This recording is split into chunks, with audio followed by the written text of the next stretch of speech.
नमस्कार, मैं हूं संजय शर्मा। आप देख रहे हैं 4 PM न्यूज नेटवर्क। अमेरिका को लगता था कि शिया और सुन्नी के नाम पर वो ईरान को अलग थलग कर देगा। इजराइल को चढ़ा दिया कि चढ़ जा बेटा सूली पर, हम हैं पीछे। और अब वो अमेरिका पीछे हो गया। ईरान जिस तरह से हमले कर रहा है इजराइल पे, इजराइल के शहर गाजा जैसे नजर आने लगे हैं। अब इजराइल को समझ में आ रहा है कि गाजा में जिस तरह बेगुनाहों पे वो लगातार कत्लेआम कर रहा था, उसका अंजाम क्या होता है। ईरान ने कह दिया कि हम तैयार हैं, हम लड़ लेंगे, युद्ध कर लेंगे, 3 साल तक कर लेंगे। मैं तो हैरान हूं उस 82-86 साल के शख्स को देखकर, ईरान के शासक को देखकर। क्या हिम्मत है। उसने कहा हम सरेंडर नहीं करते, ईरान के खून में समझौता करना झुकना नहीं है, हम लड़ेंगे अपने मुल्क के लिए। और इजराइल को लगता है, अब समझ आ रहा है कि जिंदगी की सबसे बड़ी गलती कर गया। लगातार खर्चा, हजारों करोड़ रुपए रोज का खर्चा हो रहा है, इजराइल का जीडीपी नीचे आ रही है। क्या क्या हो रहा है इस युद्ध में, मैं बातचीत करूंगा राशिद से। राशिद लगातार ईरान और इजराइल के पत्रकारों के संपर्क में हैं, स्टडी कर रहे हैं। बहुत युद्ध के ताजा हालातों के लिए मैं ले चलता हूं आपको सीधे राशिद के पास। आपसे रिक्वेस्ट है, चैनल को सब्सक्राइब और ज्वाइन करिए। चलते हैं राशिद से और युद्ध के हालात समझते हैं। राशिद भाई, पूरी दुनिया के तमाम देशों के लोग जब सुबह उठते हैं तो एक आशंका से, मन में एक डर से भरे होते हैं कि ईरान और इजराइल में क्या हो रहा होगा। ईरान को बड़ा कमजोर समझ रहा था इजराइल और अमेरिका की, वो तो चुटकी है, कभी भी मसल देंगे। लेकिन ईरान ने जिस तरह पलटवार किया है, उसने पूरी दुनिया को चौंका दिया। माइक्रोसॉफ्ट का पूरा ऑफिस उड़ा दिया, ऑर्डिनेंस की फैक्ट्री उड़ गई इजराइल की। जो तस्वीरें आ रही हैं उसमें इजराइल के कई बड़े बड़े शहर एकदम खंडहर होते हुए, एकदम बर्बाद होते हुए नजर आ रहे हैं। अमेरिका खुल के साथ नहीं दे रहा इजराइल का, जितना उम्मीद थी कि भाई पैसा दे देगा, मिसाइल दे देगा। लेकिन रूस ने साफ साफ कह दिया अमेरिका से, अगर तुम कूदे बीच में तो हम सीधा ईरान के साथ आ जाएंगे। उत्तर कोरिया जैसा राष्ट्र भी, उसने भी कह दिया कि हम ईरान के साथ आ जाएंगे। चीन है ही है, चीन के कई जहाज उतरे हैं ईरान में, ये भी खबर है। इस युद्ध में चूंकि आपने बड़ी स्टडी करी है, ईरान में आपके कई पत्रकार मित्र हैं, आपका संवाद होता रहता है, इजराइल के भी लोगों से आपकी बातचीत होती रहती है। युद्ध के हालात क्या है, ये युद्ध किधर जा रहा है? बाजी अभी तक अगर हम बिल्कुल निष्पक्ष होकर आकलन करें इजराइल और ईरान का, तो आपको क्या लगता है कि बाजी इजराइल की तरफ ज्यादा झुकी हुई है, ईरान की तरफ ज्यादा झुकी है? ईरान कितने दिन तक युद्ध झेल सकता है, इजराइल कितने दिन तक युद्ध झेल सकता है? इजराइल की आर्थिक स्थिति, आज खबर आई है कि जीडीपी गिर रही है इजराइल की, क्योंकि 17,000 कुछ का रोज का बजट उनका केवल खर्च ही हो जा रहा है, रोज का इतना हजारों करोड़। तो मेरा यहाँ पे सवाल ये है कि क्या मानते हैं आप, इतनी स्टडी के बाद पढ़ना किसका भारी है? सर, अगर इसराइल के अखबारों की ही बात मैं आपसे करूं, तो इसराइल के अखबारों की रिपोर्ट ये थी कल कि अगर अमेरिका हट जाता है तो उसके पास सिर्फ 12 दिन का मसाला बचा हुआ है। यानी कि इसराइल का बहुत सारा जो इंटरसेप्टर्स हैं और तमाम गोला बारूद है, वो इस दहाने पर पहुंच चुका है कि अब वो ईरान का सिर्फ 12 दिन मुकाबला कर सकता है। ये इसराइल के और अमेरिका के अखबारों की खबर है। $300 मिलियन उसके पर डे रिफ्यूलिंग में और बाकायदा तमाम चीजों में खर्च हो रहे हैं। अमेरिका रोजाना ये कह रहा है कि हाँ आ जाऊंगा आ जाऊंगा आ जाऊंगा, लेकिन वो आता नहीं है। कुछ उसके हथियार वगैरह, कुछ जेट्स वगैरह पहुंचे हैं, कुछ विमान पहुंचे, इसमें कोई दो राय नहीं है। लेकिन अमेरिका के जो उम्मीद उसको थी कि 1 या 2 दिन में ही फुल फ्लैश वो उतर आएगा, वो आना बंद। उसने बिल्कुल 2 हफ्ते का तो समय ट्रंप ने ले लिया है कि ये 2 हफ्ते के बाद बता पाऊंगा आऊंगा या नहीं।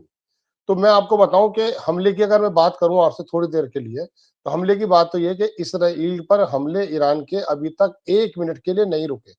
ये जो ताजा हमला आज सुबह और दोपहर है, ये 17वीं वेव्स है उसकी, 17वीं वेव्स प्रॉमिस थर्ड के मुताबिक। तो 17वीं वेव्स में उन्होंने जो मिसाइल्स हैं वो मारते हैं। आज हाइफा शहर को उड़ा दिया जैसा कि आपने बताया, और दूसरे उसके अंदर के बहुत ज्यादा हिट किए। ईरान पर भी कुछ हमले हुए हैं। उसके हॉस्पिटल, तीसरा हॉस्पिटल इस हफ्ते में तबाह हो गया, जैसा कि ईरान ने वहां पर हमला किया, उसने इसराइल ने हमला किया। अब बात यह है कि कौन भारी पड़ता जा रहा है। तो सर, पूरी दुनिया जान रही है इस समय कि इसराइल के अंदर किसी पंछी का भी गुजर जाना अभेद किले की तरह माना जाता था, आता ही नहीं था। अब वहां वो इसराइल की जो तस्वीरें हैं वो गाजा जैसी आने लगी हैं। कौन कौन सी चीजें नहीं, तमाम दुनिया के जो बैंक थे, माइक्रोसॉफ्ट के ऑफिस के अलावा दुनिया के तमाम बैंक वहां मौजूद थे, वहां उड़ गए। टेक्नोलॉजी के मद्देनजर मैं बताऊं कि डेल की बड़ी कंपनी माइक्रोसॉफ्ट के अलावा वो सारे के सारे जो उसके जो वो थे ऑफिसेज वो सब उड़ करके राख हो गए। तो इस तरह से ईरान बहुत स्पेसिफिक हमला कर रहा है। आज ईरान पर जो हमला हुआ उसके अंदर एक साइंटिस्ट के मारे जाने की खबर है। अभी पुष्टि दुनिया के दूसरे अखबारों ने नहीं की, लेकिन ये इसराइल की तरफ से आई है। अब चूंकि ईरान के अंदर सर मैं आपको बताऊं कि मोसाद का इतना बड़ा एक नेटवर्क था या है, उसकी वजह से पूरे ईरान के अंदर इंटरनेट बंद कर दिया गया, लोगों की वजह से नहीं, क्योंकि वहां पर महिलाएं पकड़ी जा रही हैं, मोसाद के लोग पकड़े जा रहे हैं। बल्कि अल जजीरा ने तो एक अजीबोगरीब आज एक पोस्टर छापा, एक मिसाइल के साथ एक एजेंट को बांध दिया उन्होंने। अब वो सही है नहीं, लेकिन अल जजीरा की बात है, मेरे पास उसका स्क्रीनशॉट है, मैं उसको पूरा डीप से नहीं पढ़ पाया। तो वो मोसाद के पूरे पूरे नेटवर्क को खत्म करने पर तुले हुए हैं। और इसमें एक बात और भी दुनिया को समझ लेनी चाहिए कि ईरान के अंदर जो भी नुकसान हुआ है वो दरअसल ईरान इसराइल के हवाई हमलों से नहीं हुआ है। वहां पर जो मोसाद के लोग थे उन लोगों की बहुत जबरदस्त महीनों सालों से एक तैयारी थी। उसी की वजह से उनको मालूम था कि कौन सा सेनापति और कौन सा आईआरजीसी का हेड कहां पर मौजूद है। अब इसका अंदाजा इस बात से लगाइए, मैं इस बात को आगे बढ़ जाऊंगा कह करके कि इस्माइल हानिया जब वहां का मारा गया है वहां, तो 2 महीने पहले उसके कमरे के अंदर वो बारूद रखा गया था। तो ये मोसाद के लोग ही तो काम कर रहे थे, ये पूरी दुनिया जानती है इस बारे में। खैर, ये तो अलग बात हो गई। मैं सर थोड़ा सिफारती बात आपको बताना चाहता हूँ, हमारे दर्शक जान लें कि जो G7 से निकल करके ट्रम्प साहब आए थे कि मैं कुछ बड़ा करने जा रहा हूं, आज ये कैसे हो गया है कि वो उस हमले में कूद नहीं पा रहे हैं। देखिए, पुतिन के बारे में बता दूं मैं आपको कि टास एक रशिया का बहुत बड़ा अखबार है सर, टास ने ये लिखा है, बल्कि बिल्कुल यही शब्द है जो मैं बता रहा हूं कि पुतिन वॉन्स, रशिया वॉन्स, मतलब थ्रेट तो नहीं कहा है, थ्रेट से थोड़ा नीचे आ जाइए, वॉर्न, वॉर्न कर दिया है कि आप इस मसले में पड़ मत जाइएगा। ट्रंप ने को फोन किया पुतिन ने, और बाकायदा, हालांकि इसकी थोड़ी सी कल परसों अमेरिका के अखबार ये कह रहे थे कि मजाक उड़ाई ट्रंप ने, लेकिन शी जिनपिंग ने जब से ये बात कही है अमेरिका सख्ते में आ गया है। और बल्कि टाइम मैगजीन की तो मैं आपको हेडिंग बता दूं कि पुतिन ने यह कहा है कि अगर अमेरिका इसमें कूद जाता है तो न्यूक्लियर वार से कुछ मिलीमीटर, मिलीमीटर के शब्द है इस्तेमाल में हेडिंग में, न्यूक्लियर वार से दुनिया मिलीमीटर के करीब समझ लीजिए इतना खतरा, इतनी दूर रह जाएगी। तो ये पुतिन की तरफ से, रशिया की तरफ से ये तमाम बात आई। उसके बाद शी जिनपिंग ने जो बात कही है सर, आज कल शाम, वो उन्होंने ये कहा कि ये जो आसपास के रीजन की जो कंट्रीज हैं, खास करके उन्होंने कहा कि ईरान और इसराइल, फिर आगे लिखा उन्होंने कि स्पेशली इसराइल, आप लोग थम जाइए। सर उसका ये बात कहना गोया के अमेरिका के अंदर ऐसा लगा जैसे एटम बम फोड़ दिया गया, और ट्रंप साहब उसमें पीछे हटते हुए नजर आ रहे हैं। अब मैं तीसरी बात आपको इंग्लैंड की तरफ से बताता हूं। दरअसल इंग्लैंड ने भी एक हेडिंग, पैरा टेलीग्राफ की हेडिंग है कि अपने दिमाग को ठंडा रखो। बताइए, ट्रंप से स्टारमर ये बात कह रहे हैं, यूके के प्राइम मिनिस्टर, कि अपने दिमाग को ठंडा रखो, ये हेडिंग्स में है। अब उसकी वजह क्या है? उसकी वजह यह है सर कि वो जो फोर्डो के अंदर इनका न्यूक्लियर प्लांट है, मैं आपको पहले ही बता चुका था, जब तक वो खत्म नहीं होगा इनके मद्देनजर ये ईरान को बड़ा खतरा मानते रहेंगे। अब वो होगा नहीं, उसकी वजह यह है कि 700 स्क्वायर फीट वो नीचे है, 695 स्क्वायर फीट। इनके जो बस्टर बंकर बम है, जो 30,000 किलो या 35,000 किलो के बताए जाते हैं, उसको भी मगर मारा जाएगा तो वो नीचे नहीं पहुंचेंगे। तो अब इन्होंने काम क्या ये किया कि पहली बात तो बस्टर बंकर बम पहुंचाए कहां। आज मैं आपको बता दूं कि सऊदी के एक मुल्क ने अपनी बेस देने से इनकार कर दिया है अमेरिका को। अब उन्होंने रुख किया सर, मॉरिशस का एक गार्सिया करके आयरलैंड है, आपको याद होगा विकीलीक्स का जो बंदा था उसको वहीं पे रखा हुआ था। वो गार्सिया का जो आयरलैंड है वो मॉरिशस का है, लेकिन इंग्लैंड की संधि है उस पर। तो जब अमेरिका ने कहा कि हम अपने जो ये वाला बेस इस्तेमाल कर लेते हैं ताकि आराम से हम फोर्डो पर, यानी कि उसका जो न्यूक्लियर जो प्लांट है उस पर हमला कर देंगे, तो इंग्लैंड ने सर ये कहा, मेरे पास अखबार मौजूद है, दुनिया का बड़ा अखबार है, मेरा नाम जहन से निकल रहा है मेरा कौन सा है, उसने कहा कि मुझे मॉरिशस से इजाजत लेनी पड़ेगी, ऐसे नहीं होगा काम। और मॉरिशस और ईरान सर दोनों बिल्कुल साथ है। तो ये सफारती बात है। शी जिनपिंग और पुतिन और इंग्लैंड का ये बंदा, ये तमामों की बात से थोड़ा ट्रंप पीछे। अब ताजा खबर सर ये है कि अरागची जो है, जो विदेश मंत्री हैं, वो जिनेवा पहुंच गए। जब आपको अभी 1 घंटे पहले उनकी गाड़ी एंटर कर गई है वहां जिनेवा, जहां पर मुलाकात होनी है। तो उसमें दरअसल अमेरिका ये चाहता था सर बल्कि अखबार में लिखा राइटर्स में कि जेडी वेंस को भेज दूं, कहो अगर आप कहो तो। लेकिन सर ईरान ने क्लियर मना कर दिया कि आपसे कोई कम्युनिकेशन नहीं करनी। अरागची ने मना कर दिया अमेरिका को। विटकॉफ के अलावा उन्होंने कहा मैं अपना जो है जेडी वेंस को भेज रहा हूं। ये बाकायदा मेरे पास है, आप कहें तो हमारे दर्शकों को हम दिखा भी सकते हैं। मैं बल्कि अपने एडिटर को हम चाहेंगे कि वो दिखा दें। भेज तो दीजिएगा, हम कहने का लोग बात। मतलब सर ये है, जी जी, बात यह है कि वो उन्होंने मना कर दिया। लेकिन अब जर्मनी, फ्रांस और इंग्लैंड के तीनों विदेश मंत्री इस समय जब हम आपसे बात कर रहे हैं तो सर वहां पर वो जो है बातचीत चल रही है उन तीनों की। इसके बाद सर अगला काम यह होना है कि टर्की के अंकारा में वहां जाने वाले विदेश मंत्री ईरान के, और वहां ओआईसी जो पहले कभी बहुत ही ऐसा एक अदारा माना जाता था कि कुछ करता नहीं है, लेकिन अब सऊदी मुल्कों ने वहां इकट्ठे होकर टर्की के अंदर बैठ करके मशवरा किया कि हम करें क्या। और वहां पर चीफ गेस्ट जो बनाया गया ईरान को बनाया गया। तो पूरे सऊदी खित्ता, चीन और रशिया ये बैक में आ चुके हैं। ट्रंप साहब ऐसे में करें तो क्या करें। सर उनको छोड़ना पड़ेगा। जिस तरह से यूक्रेन के जेलेंस्की को अंडर द बस डाल दिया गया है, आप देख लीजिएगा 2-4 दिन में ही आपको ये खबर आ जाएगी कि वो नेतन्याहू का साथ छोड़ चुके हैं। तो ये सिफारती सर खबर है, और बाकी खबर मैंने आपको बताई। जी ये राशिद, ये मेरे ख्याल से इजराइल की, जब से इजराइल का जन्म हुआ होगा उससे लेकर अब तक सबसे बुरी खबर होगी कि अगर अमेरिका इस तरह पीछे हट गया। और दुनिया देख रही है कि यूक्रेन को किस तरह फंसा दिया अमेरिका ने। अब यूक्रेन को ही धमका रहा है क्योंकि वहां की खनिज संपदा पे उसको कब्जा चाहिए। ईरान के मसले पे भी उनको लग रहा था कि तेल के भंडार मिल जाएंगे, बेशुमार दौलत मिल जाएगी, गजा पे कब्जा हो जाएगा। और जिस तरह से बेगुनाहों का कत्ल हो रहा था वहां पे, लोग भूख प्यास से तड़प तड़प के मर रहे थे, छोटे छोटे बच्चों की दिल दहलाने वाली तस्वीरें आ रही थी। अगर अमेरिका हट गया तो इजराइल कितने दिन तक ये युद्ध और कर सकता है, या युद्ध में सरेंडर करना पड़ेगा? नेतन्याहू का खुद विरोध इजराइल में बहुत है, करप्शन के उन पर लगातार आरोप हैं। कहीं ऐसी तस्वीर ना आ जाए कि अपने ही मुल्क के लोग बगावत कर दे, नेतन्याहू को भ्रष्टाचार में जेल हो जाए। दुनिया में ऐसी ऐसी मिसालें भी हुई हैं। इजराइल की स्थिति क्या आपको लगता है बहुत ज्यादा नाजुक होने वाली है? सर, पेंटागन के एक अधिकारी हैं पूर्व, उन्होंने रशिया के स्पुतनिक को एक वो दिया कि ये किसी भी तरीके से जो इसराइल है वो इस प्रकार के हमले कर सकता है, मतलब जो झूठे होंगे। सर 67 में ऐसा हुआ था, मिस्र का जो समुद्री तट है वहां पर सर एक अमेरिका का एक बेड़ा था, नौसेना का। वहां 34 लोग मार दिए गए थे वो इसराइल के माध्यम से। उसमें इसराइल ने बाद में हर्जाना भी दिया था।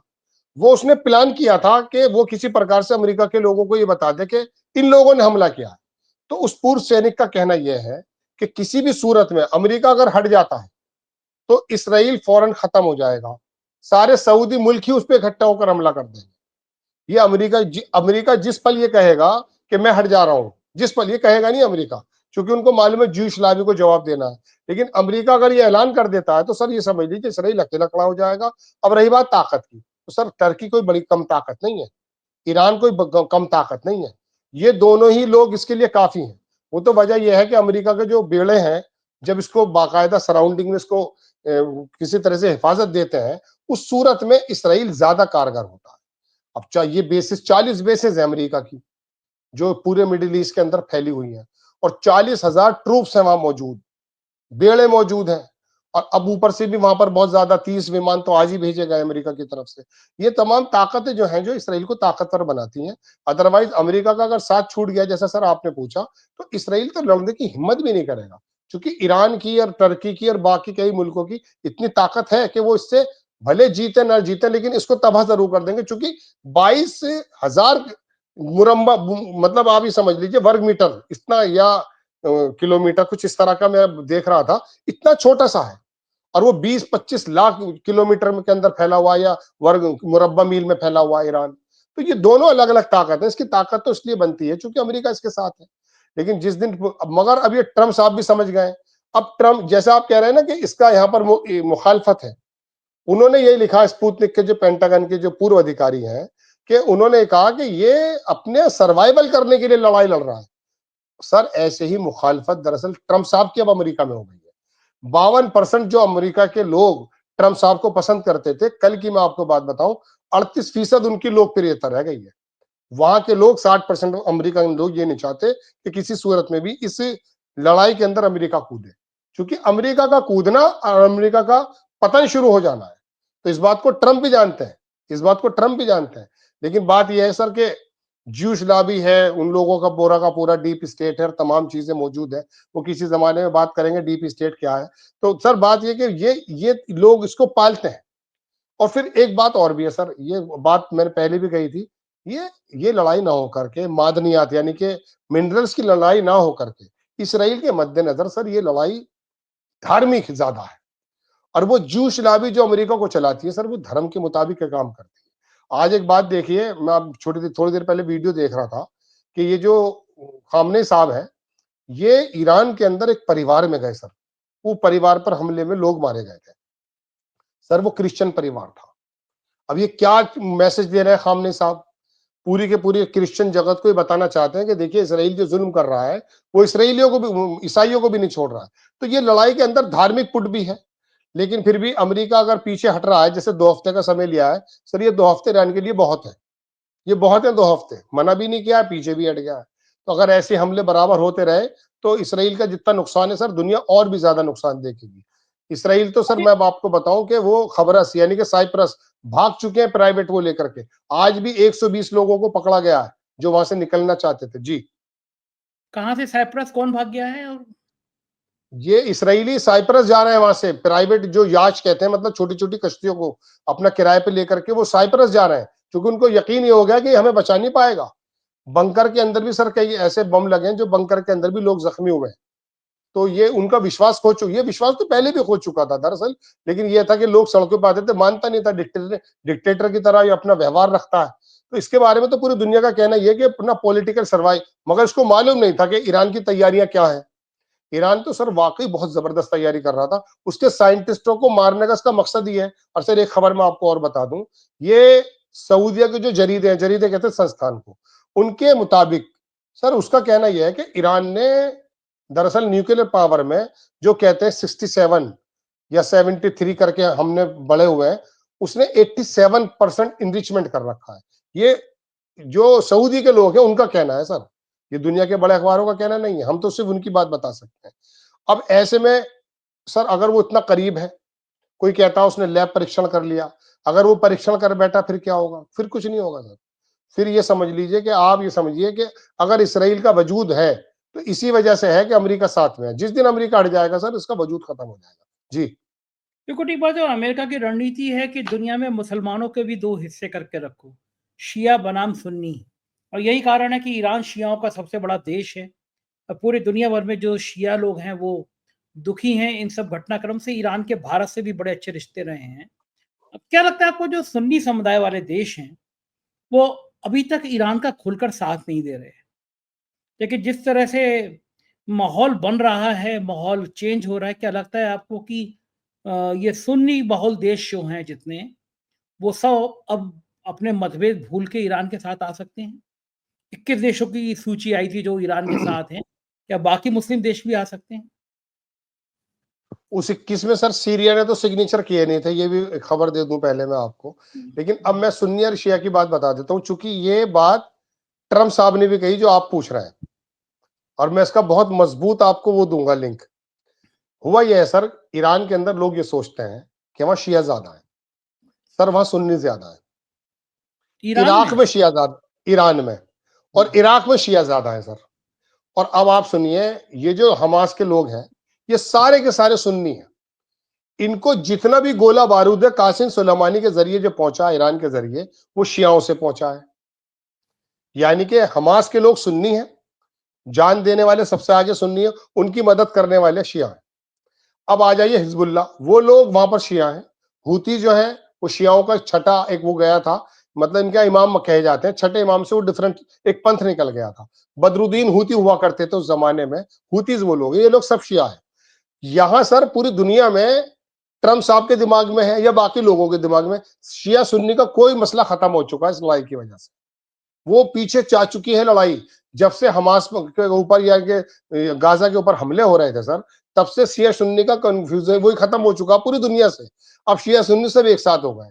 अब रही बात इन मुल्कों की, ये जो सुन्नी मुल्क है सर, बात यह है कि ये शिया भी होते हैं और ये इसी में होते हैं, तो ये काम नहीं करते। चूंकि वजह सर ये है, इनको ईरान को रोकना है। ईरान किसी जमाने में सर एक बड़ी सभ्यता, ये मैंने आपको पहले ही बताया था, और उसका मकसद ये है कि मैं पूरी दुनिया मुस्लिम वर्ल्ड का मास्टर बन जाऊं, ये ईरान का मकसद है। ऐसे ही टर्की वालों का कि भाई ऑटोमन एम्पायर था, हम लोगों का हो जाए। लेकिन इन दोनों से पहले हो जाए बाद में सऊदियों की जो ये है, आले सऊद कहते हैं इनको, आले सऊद मतलब सऊदियंस के लड़के, तो इनकी फिलहाल हुकूमत है। इनका कहना, हुकूमत मुराद ये है कि ये बैतुल मुकद्दस जो है, बैतुल्ला है, और जो है मदीना, इसके ये मुतवल्ली हैं। तो गोया के पूरी दुनिया के ये मुस्लिम जमात के लीडर है, ऐसा माना जाता है। तो इनका कहना यह है कि फिलहाल हमारी ही वर्चस्व कैसा हो। तो इन लोगों का वर्चस्व बना हुआ है अमेरिका की वजह से। जॉर्डन हुआ, सीरिया हुआ, और तुम्हारा सऊदी अरब, ये कतर हुआ, ये टर्की, ये सॉरी यूएई हुआ, सारे के सारे ये जो है ना, ये अमेरिका के पिट्ठू हैं। ये सुन्नी और शिया का मसला नहीं है सर, यहाँ पर ये अमेरिका की जमात के लोग हैं। इनको ये मालूम है कि अगर ये मिसाल के तौर पे इसराइल खत्म भी हो गया, सर आप क्या समझते हैं मोहम्मद बिन सलमान अगर ट्रंप का हाथ पकड़ के ये कहता कि साहब ये हमास का मामला बंद करा दो, गजा छोटे से तो इलाका सर, इसको खत्म करा दो, तो सर मोहम्मद बिन सलमान बहुत ताकतवर व्यक्ति है, और उस पूरे रीजन में उससे मालदार कोई मुल्क है नहीं सर। सर ट्रम्प उसकी बात को मान सकते थे, लेकिन उनको मालूम है कि हमें ईरान को अपने ऊपर नहीं बिठाना। ये मैं वो उस वक्त की बात आगे चल रही है। ये सऊदी मुल्क ये चाहते हैं कि ईरान हमारे सर पर न बैठ जाए। अगर ईरान सर पर बैठ गया या टर्की सर पर बैठ गया तो हमारा तो मसला खत्म हो जाएगा, क्योंकि ईरान भी ये कहेगा कि बैतुल्ला का जो मुतवल्ली है, केयर टेकर हमें बनना है। टर्की अगर आ जाता तो उसका तो कहना ही है कि हमें बनना है। सर टर्की के बारे में एक बात और बता देता हूँ। टर्की पहले यहाँ पर हुकूमत कर चुके हैं। अब मैं चूंकि वहां गया हूं एक बार 2003 में, तो उसका बहुत सारा इंफ्रास्ट्रक्चर जब तुर्क थे तभी का बना हुआ है। उनका एक मुआहदा हुआ है सर सऊदी गवर्नमेंट से। उनका कहना यह है कि यदि आप यहाँ पर कोई भी चेंजेस करना चाहेंगे, कोई पत्थर हटाना, कोई दीवार हटानी है, कुछ करना है, तो आप ये करेंगे, वो तमाम चीजें हमें देंगे आप। तो सर टर्की के अंदर इस्तांबुल में कभी आपका जाना हो तो आया सोफिया के बराबर में एक, मैं इत्तेफाक से सर वहां पे भी एग्जीबिशन के लिए गया हूं, तो वहां एक आया सोफिया के बराबर में सर म्यूजियम भी है, उसमें भी म्यूजियम है बराबर भी। उस म्यूजियम के अंदर वो जो सऊदी के अंदर जितना भी चेंजेस होते हैं, इसके अंदर जो मक्का मदीना में होते हैं, वो सारे पत्थर, सारा लोहा, सारी चीजें वो उठाकर वहां रख देते हैं। उनका ये मानना है कि जब हम दोबारा से बन जाएंगे केयर टेकर, ये तमाम चीजें हम वहां लगाएंगे। तो सर ये एक अलग लड़ाई और है, लेकिन हम इस लड़ाई से अलग हट करके दूसरी बात करना चाहते हैं कि सुन्नी और शिया का मसला नहीं है यहाँ पर। यहाँ पर तो सर अपने अपने इख्तदार का मसला है। सऊदी अमेरिका को पसंद ही यूं करता है कि ये साथ रहेगा, वरना सर यमन, जिनको हूती अब कह रहे हैं, ये यमन अब से 5 साल पहले, 8 साल पहले, हर बार सर वहां पर जो है ना, मैं बैतुल्ला की बात कर रहा हूँ, मक्का की, कोई मुसलमान सोच नहीं सकता, लेकिन ये वहां पर रॉकेट मार देते थे सर। हर महीने, हर महीने वहां पर अमेरिका के सिस्टम लगे हुए थे सऊदी अरब में, जो यूक्रेन में आ गए, अब वही उनको इंटरसेप्ट करते थे। तो ये यमन के भी तो लोग मुसलमान हैं, शिया हैं, लेकिन उनको मालूम था कि सऊदी जब तक नहीं जाएंगे यहाँ से, इनका इख्तदार खत्म नहीं होगा, इसीलिए वो बार बार रॉकेट मारते थे। वरना रॉकेट मारने की हिम्मत किसी मुसलमान की मक्का के अंदर नहीं होगी। उनको वो मारते यूं थे कि इनकी गवर्नमेंट खत्म हो। तो इनका अपना तीनों का अलग मसला, लेकिन फिलहाल ये मसले सब खत्म हो गए। ये सुन्नी होने की वजह से नहीं है सर, ये अमेरिका परस्त होने की वजह से दरअसल इस लड़ाई के अंदर ईरान का साथ नहीं दे रहे। इनको मालूम है कि ईरान हमें खा जाएगा, क्योंकि ईरान का कहना यह कि हमारी सभ्यता सबसे पुरानी है, हम लोग थे। तो अपना अपना मसला सर जी। बिल्कुल ठीक बात है।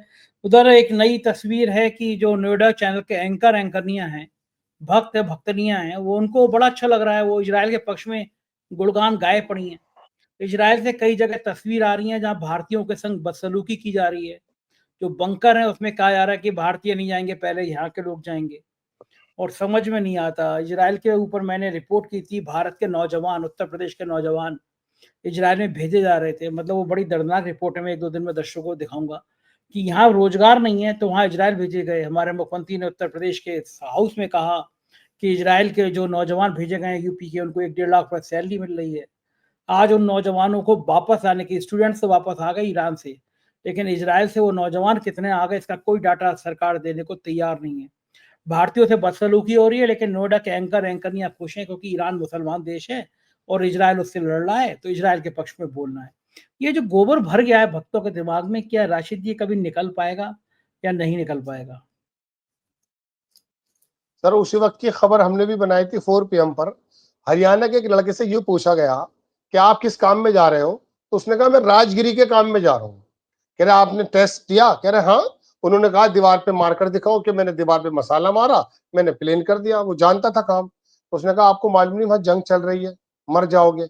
उसने मालूम है सर ये दैनिक भास्कर की रिपोर्ट है। उसने कहा भूख से तो नहीं मरूंगा, बम से मर जाऊंगा, भूख से तो नहीं मरूंगा। ये यही भारत का मीडिया जिसको योगी कह रहे थे ना हमने लोगों को भेज दिया, ये अपनी नाकामी छुपा रहे थे। अब मैं इसराइल की अंधभक्तों पे तो आऊंगा सर, लेकिन मैं इसराइल की बात बता देता हूँ। इसराइल के अंदर भारतीयों के अलावा एक बड़ा तबका सर थाईलैंड के लोगों का है। परसों की खबर या 3 दिन पुरानी खबर बता रहा हूं सर, जब भी वहां पर सायरन बजते हैं तो जो भी लोग इसराइली बाहर होते हैं सर वो बंकर में चले जाते हैं। सर थाईलैंड के लोगों को बाहर निकाल देते हैं और भारत के लोगों को वो अंदर नहीं आने दे रहे उनको। उनको लगता है ये बंकर में आ जाएंगे, गंदगी फैलाएंगे। जैसे किसी जमाने में अंग्रेज हमें समझा करते थे, ऐसा सर इसराइली पूरी दुनिया के लोगों को समझता है।